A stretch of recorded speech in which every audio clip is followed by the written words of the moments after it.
আসসালামু আলাইকুম। আজ আমি একটি মজার রান্না নিয়ে এসেছি।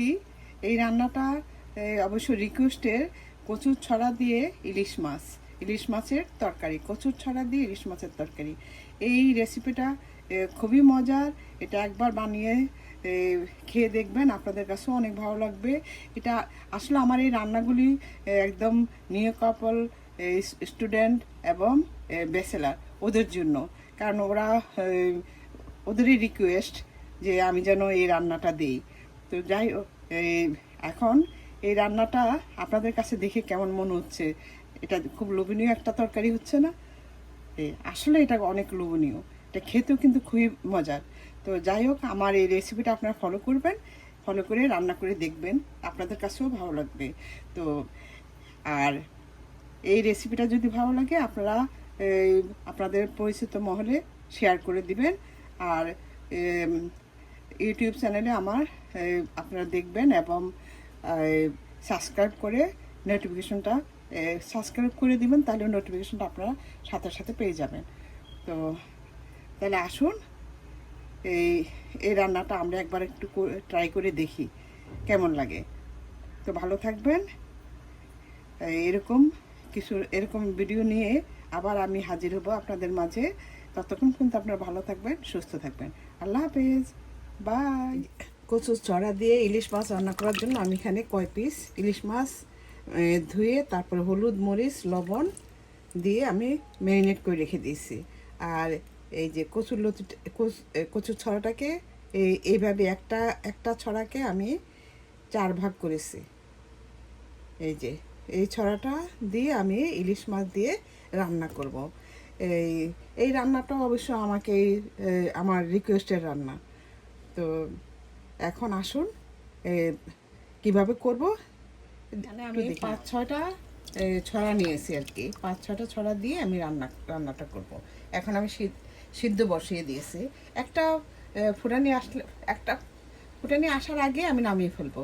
এখন দিয়ে দিচ্ছি একটু হলুদ, কালারটা সুন্দর থাকার যাওয়ার জন্য, আর দিয়ে দিচ্ছি একটু লবণ দিয়ে এখন এটাকে একটু হালকা শুধু একটা ফুটানি আসবে, তার আগেই নামিয়ে ফেলবো, ফুটানোর আগেই নামিয়ে ফেলবো, কারণ তাহলে একটা আঠালো আঠালো ভাব থাকে, সেই ভাবটা থাকবে না। এটা ফেলে দিয়ে তারপর ধুয়ে নিতে হবে ভালো করে। ফুটে এসছে, আমি এখন চুলাটা নিভিয়ে দিয়েছি। এখন আমি এটা ছেঁকে নিব। এই দেখুন যে ছড়ার কালারটা কত সুন্দর আসছে। আমি ছেঁকে তারপর ধুয়ে ফেলবো, নতুবা গরমে থাকে, গরমে যদি রেখে দেন তাহলে কিন্তু সিদ্ধ হয়ে যাবে। এখন আমি মাছটাকে হালকা ভাজবো। আমি এখানে একটু তেল দিয়ে দিচ্ছি। আমি অবশ্যই সরষের তেল দিয়েছি, আপনারা চাইলে সয়াবিন দিতে পারেন।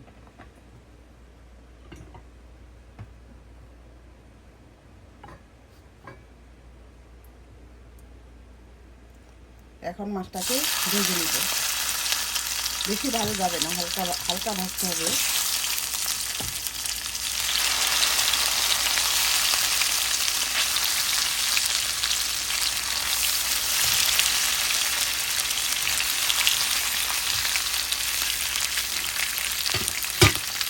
এক পিঠ হয়ে গেলে পর তারপর আমার এক পিঠ ভাজা হয়ে গিয়েছে, এখন আমি এটাকে উল্টিয়ে দিচ্ছি।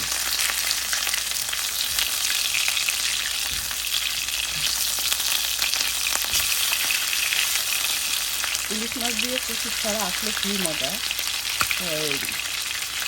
আমার তো খুবই ভালো লাগে ইলিশ মাছ দিয়ে কচুর ছড়া। আসলে ইলিশ মাছ দিয়ে যে কোনো সবজি দিয়ে রান্না করলে মানে খেতে ভালো লাগে।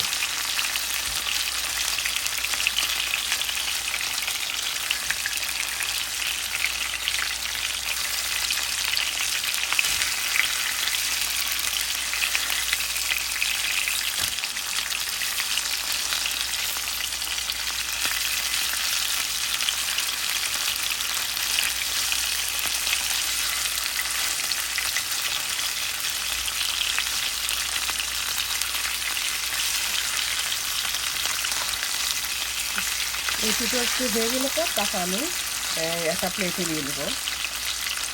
অপরচিত হয়ে গিয়েছে। এখন আমি একটা প্লেটে নিয়ে নিচ্ছি।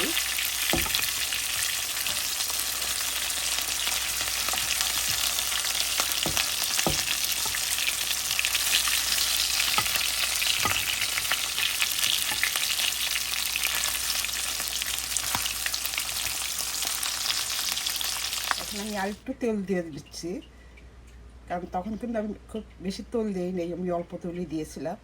এখন আরও 1 টেবিল চামচ পরিমাণ তেল দিয়ে দিলাম। আসলে এখন তো এখনকার ইলিশ মাছে আসলে খুব একটা তেল থাকে না। আগের যে ইলিশ মাছ খেতে কত মজা ছিল, ও মাই গড, কিন্তু সেই মজা এখন কিন্তু আর নাই। এখন ইলিশ মাছ খাওয়া মানে শখের খাওয়া। এখন দিয়ে দিলাম কিছু পেঁয়াজ কুচি।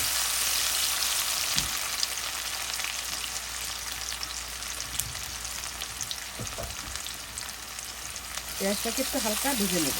দিয়ে দিচ্ছি এই রসুন এখানে এই 1.5 টেবিল চামচ রসুন হবে, কারণ ছড়ার মধ্যে একটু রসুন বেশি দিতে হয়, তাহলে অনেক সময় বলে যে গলা ধরার চান্স থাকে না। তবে এখানকার এই ছড়া কিন্তু খুব একটা গলা ধরে না, কারণ আমি কোনো সময় দেখি না যে এখানকার লতি এবং ছড়া। এখন দিয়ে দিচ্ছি 1 চা চামচ হলুদের গুঁড়া।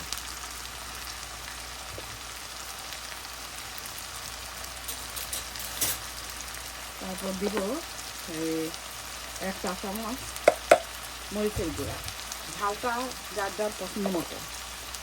তারপর দিয়ে দিচ্ছি এই যে 1/2 চা চামচ ধনিয়ার গুঁড়া। আরও দিব এই এই যে এই 1/2 চা চামচের মতো ধনিয়ার গুঁড়া। আর দিয়ে দিচ্ছি স্বাদ মতো লবণ।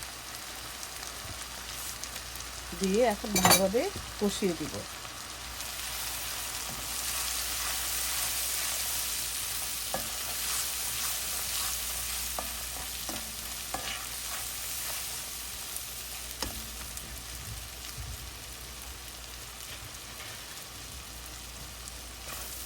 যে আমার কষানো হয়ে গিয়েছে, আমি এখন দিয়ে দিচ্ছি যে ছড়াগুলি যে ধুয়ে ছেঁকে রেখেছিলাম সেটা দিয়ে দিচ্ছি।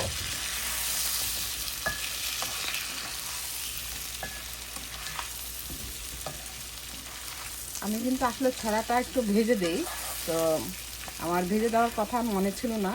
যাই হোক, এইভাবে দিলেও কোনো সমস্যা নেই, তবে ভেজে দিলে এই জিনিসটা সহজে ইয়ে হবে না, নরম হয়ে ভেঙে যাবে না।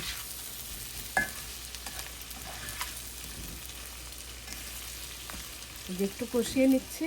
এখনকার আমি কয়েকটা কাঁচামরিচ কেটে দিচ্ছি। এখনকার এই যে গুঁড়া মরিচটার মধ্যে তেমন একটা ঝাল থাকে না, তো আমার একটু ঝাল হলে ভালো লাগে। সেটা আপনারা স্কিপ করতে পারেন, আপনার কোনো সমস্যা নেই। তা আমি একটু ঝাল একটু বেশি খাই। আসলে খুব একটা বেশি ঝাল হয় না। আপনার ভয়ের কোনো কারণ নেই, কারণ এই এই কাঁচামরিচও ঝাল কম।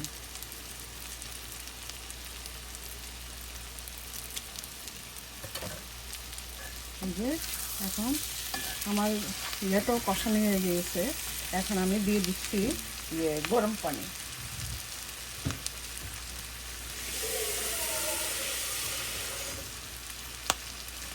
আমি এখন দিয়ে দিচ্ছি গরম পানি, কারণ ছড়া তরকারি কিন্তু ঠান্ডা হলে পর ঝোলটা কমে যায়, তো কাজে এই জন্য ঝোলটা একটু বেশি দিতে হয়। ছড়া তরকারি যখন রান্না শেষ হয়ে যাবে তখন ঝোলটা টেনে যাবে, তো এই জন্য আমি ঝোলটা একটু একটু বেশি করে দিয়েছি।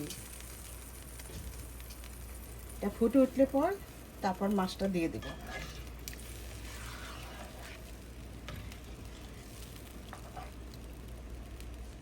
এই যে আমার ইয়েটা ফুটে গিয়েছে, এখন আমি মাছগুলি দিয়ে দিচ্ছি।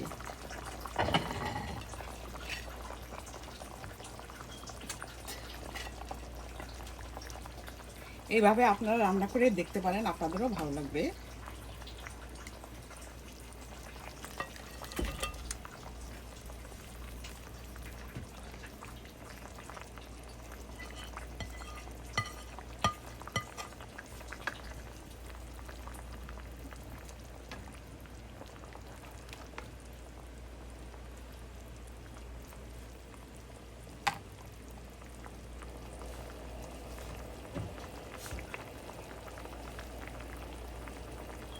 এখন মাছ দেওয়ার পর রান্নাটা হতে থাকুক, এই সিদ্ধ হওয়ার পর আমি তারপর নামিয়ে ফেলবো। এই যে আমার রান্নাটা হয়ে গেছে প্রায়। এই যে দেখুন আমার তরকারি কালারটা কত সুন্দর দেখা যাচ্ছে।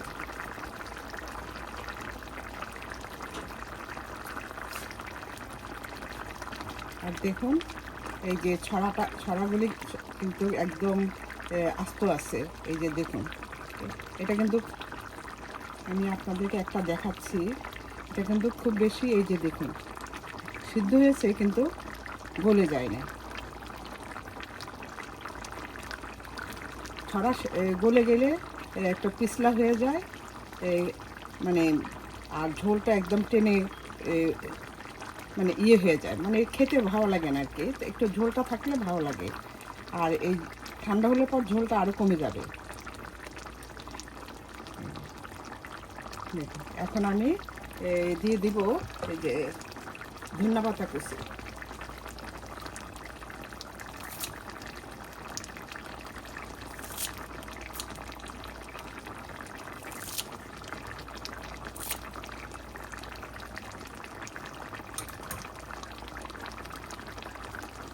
ধনিয়া পাতা দিয়ে দিলাম, আর লবণটা আপনারা দেখে নেবেন।